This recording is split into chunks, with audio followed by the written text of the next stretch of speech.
전일장 복습하고 오늘장 미리 예습하는 모닝브리핑 시장입니다. 어제 우리 증시 월요일장과는 분위기가 매우 달랐죠? 네, 맞습니다. 월요일에는 급락을 하더니 어제 양대지수 일제히 빨간불을 켰습니다. 특히 코스피가 오랜만에 5거래일 만에 빨간불을 켰고요. 코스닥 같은 경우에는 올 들어서 두 번째로 높은 상승률을 자랑했습니다. 아직 안심할 수는 없겠지만 그래도 우리 시장 오늘도 복원력과 회복력을 보여주길 바랍니다. 모닝브리핑 지금 바로 출발하시죠.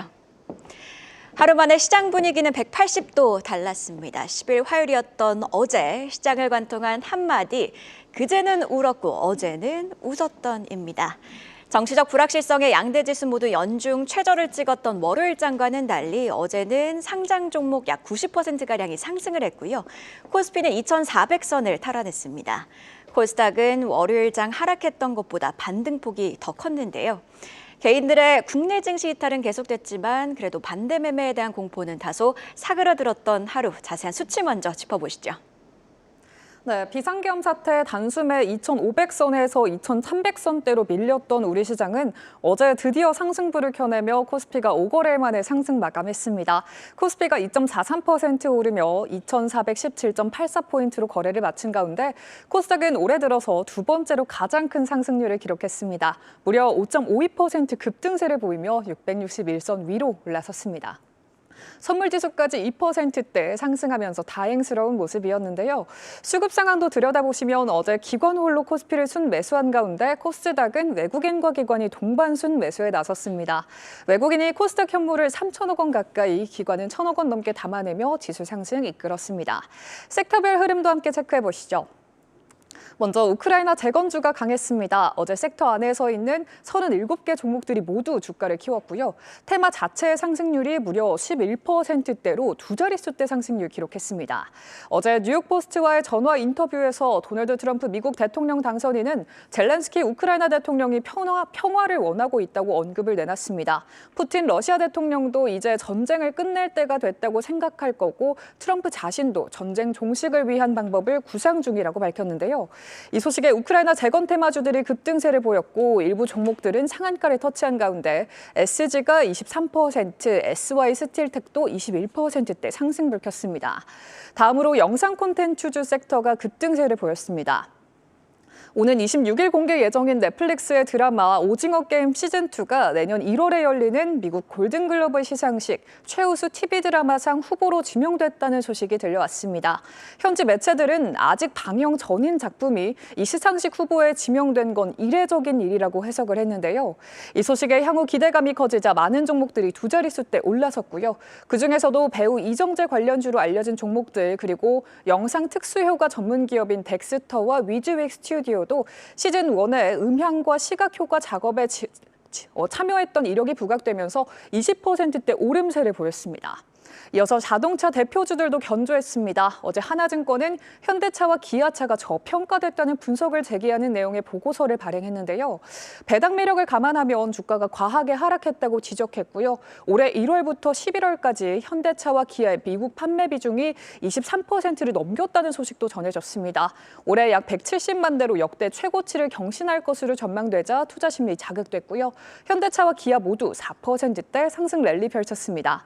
이렇게 특징 섹터까지 살펴봤고요. 그럼 이어서 어떤 뉴스가 시장을 움직였는지도 함께 확인해 보시죠. 네, 정치와 시장을 떼고 볼 수 없는 날들이 계속되고 있습니다. 첫 번째 헤드라인, 금투세 폐지, 가상자산 과세 유예 확정, 국내 증시는 5거래일 만에 반등입니다. 아직 불안감이 온전히 가신 건 아닙니다만 어제 정치 불확실성 장기화에 대한 우려가 일부 완화된 점은 지수 상승에 영향을 줬는데요. 헤드라인들을 간략하게 살펴보면요. 여당은 질서 있는 퇴진 및 조기 대선 로드맵 초안을 마련했다고 했고요. 여당 의원들 사이에서 이번 주 탄핵 투표 참여 및 찬성 선언 움직임이 나오고 있습니다.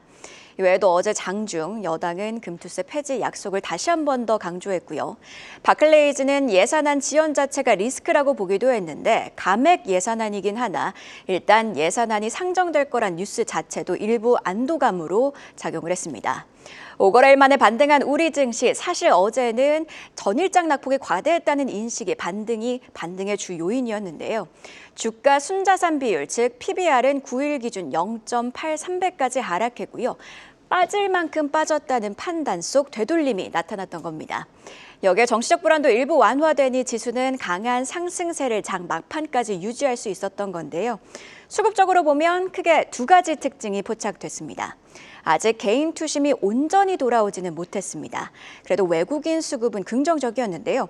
물론 코스피 현물은 1,000억 원가량 매도했지만 선물은 5천억 원가량 대규모 순매수했습니다. 외국인들은 지수가 바닥이라고 보고 있다. 이렇게 풀이해 볼 수도 있겠는데요. 물론 아직 정치적 불확실성은 남아있어 변동성이 확대될 가능성을 아예 배제할 수는 없겠지만 역사적 저점 수준의 밸류에이션 그리고 외국인의 수급 변화가 반등을 위한 기반이 되길 바랍니다. 자, 그리고 장 마감 이후에 국회 본회의 결과가 공개됐는데요. 금투세 폐지와 가상자산 과세 유예 땅땅땅 확정됐습니다. 다만 밸류업과 관련해선 빨간불이 좀 켜졌는데요. 결정적으로 배당소득 분리과세안 그리고 밸류업 기업들에게 세액공제 혜택을 주는 방안은 상정이 불발됐습니다. 여기에 야당의 감액 예산안도 본회의를 통과했고요. 대왕고래 예산 그리고 원전 관련 예산도 그대로 삭감됐습니다. 아예 예상을 못한 건 아니지만 오늘 장중 관련주들이 변동성을 보일 수도 있다는 점은 유의하겠습니다. 자, 이번에는 중국입니다. 두 번째 헤드라인, 중국 정치국 적극적 경기 부양 약속, 중국 경기 민감주 훨훨. 자, 우리 시간으로 9일 장 마감 이후에 나온 소식이었죠. 12월 중국 정치국 회의 결과가 발표됐습니다. 관련해서 발표 내용 살펴보시면요. 재정정책, 통화정책, 그리고 내수에 있어 문구 변화들이 포착이 됐습니다. 더 적극적인 재정정책을 펼치겠다고 했고요. 통화정책 입장을 15년 만에 온건에서 적정 수준의 완화로 바꿨습니다. 내수는 그냥 확대가 아니라 전방위적인 확대에 나서겠다고도 했는데요. 이런 강한 의지 LS증권은요. 긍정적인 정책 시그널이 다수 포착됐다며 당장 오늘에서 내일로 예정된 중국 중앙경제공작회의에서 내수 확대가 내년도 1순위 경제과제로 올라설 가능성도 있다고 봤습니다. 이런 분석 고스란히 어제 특징 섹터에도 반영이 됐습니다. 다음 페이지 보시죠. 전선주는 중국 경기가 살아나면 구리 가격이 오를 거란 기대감에 불기둥을 켜냈고요. 이외에도 석유화학, 화장품, 패션, 철강 그리고 카지노 관련주들도 일제히 빨간불 켜냈습니다. 물론 시장 분위기가 전반적으로 좋기도 했지만요. 해당 종목은 특히나 더 상승폭이 컸죠. 그런데 말입니다. 이번에 특히 더 강한 메시지가 나오긴 했습니다만 우리는 하반기 내내 중국의 경기 부양 의지가 담긴 정책과 메시지들을 들어왔습니다. 기대감 대비 중국 경기가 살아났느냐, 또 중국 경기 민감주의 주가가 좋았느냐, 이 부분에 대해서는 조금은 물음표를 가지고 생각해 볼 필요가 있고요. 이에 옥석 가리기도 필요해 보입니다. 나눠서 한번 살펴볼까요? 어제 크게 올랐던 섹터 중에서는요. 다른 지역에서도 잘 나가는, 즉 중국 외 수출 모멘텀을 가진 섹터가 있는 반면 마냥 웃을 수만은 없는, 그러니까 고유의 리스크를 가지고 있는 섹터도 있습니다. 전선 관련주는요. 전력 부족에 미국의 중국 견제 움직임까지 더해지면서 수혜가 예상이 되고 있는 상황이고요. K뷰티 열풍은 미국과 유럽 그리고 동남아 등등 전 세계적으로 불고 있습니다.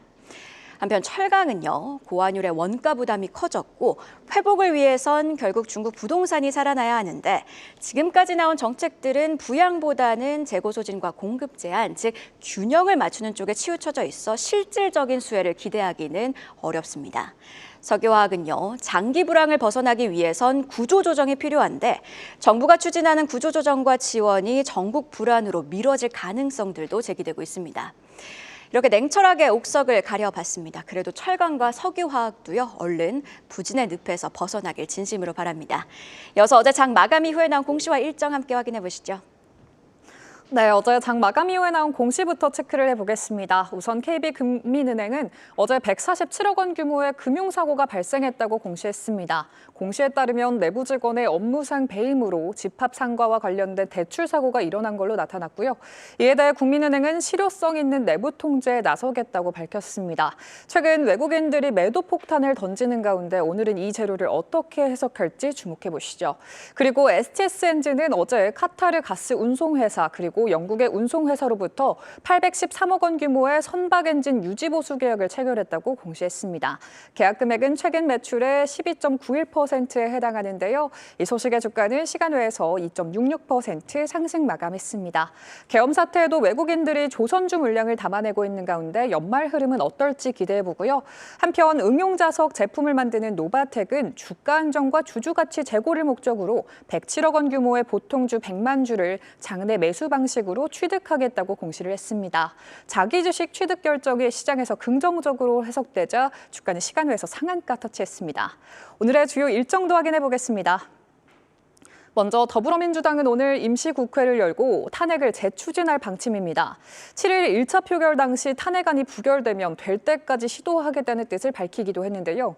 탄핵에 대한 불확실성이 커지는 가운데 이번 주 토요일 표결 결과와 그에 따른 시장 움직임도 함께 주시해 보시죠. 이어서 중국 지도부는 오늘 중앙경제공작회의를 개최합니다. 중국 경제가 여전히 부진한 데다 최근 미국의 관세 위협을 받으면서 경제 안정을 위한 새로운 대책에 대한 요구가 나오는 만큼 이에 들어맞는 경기 부양책을 제시할 거라는 기대감이 커지고 있는데요. 어제 강했던 중국 소비 관련주 오늘도 상승 랠리 펼칠 수 있을지 시장에 관심이 쏠리고 있습니다. 그리고 데브시스터즈는 오늘 자사의 대표작이죠. 쿠키런을 인도 시장에 정식 출시할 예정입니다. 데브시스터즈가 콘텐츠 개발을 담당하고 크래프톤이 현지 서비스를 맡는데요. 이번 협력을 통해 데브시스터즈는 실적 부진에 따른 분위기 반전을, 크래프톤은 포트폴리오 확장이라는 각각의 목표가 있는 걸로 알려졌습니다. 인도 시장 진출로 향후 어떤 실적 모멘텀들을 만들어갈지도 기대해 보셔야겠습니다. 이렇게 공시와 일정까지 체크해봤습니다. 월요일 급락을 만회했으나 아직 온전히 안심할 상황은 아닙니다. 간밤 원달러 환율은요, 야간 거래에서 1,432원대로 올라섰고요. NDF 시장에서는 1,435원까지 올랐습니다. 변동성이 아직 가시지 않은 상황이고요. 또 외국인이 추세적으로 매수 전환했는지는 조금 더 지켜봐야겠습니다. 그래도 우리 시장 오늘도 회복력을 보여주길 진심으로 바랍니다. 한 발 더 들어가는 투자인사이트 모닝브리핑이었습니다. 계속해서 다양한 경제 이슈를 알고 싶다면 구독과 좋아요, 알림 설정 부탁드립니다. AI 캐스터 권미정이었습니다.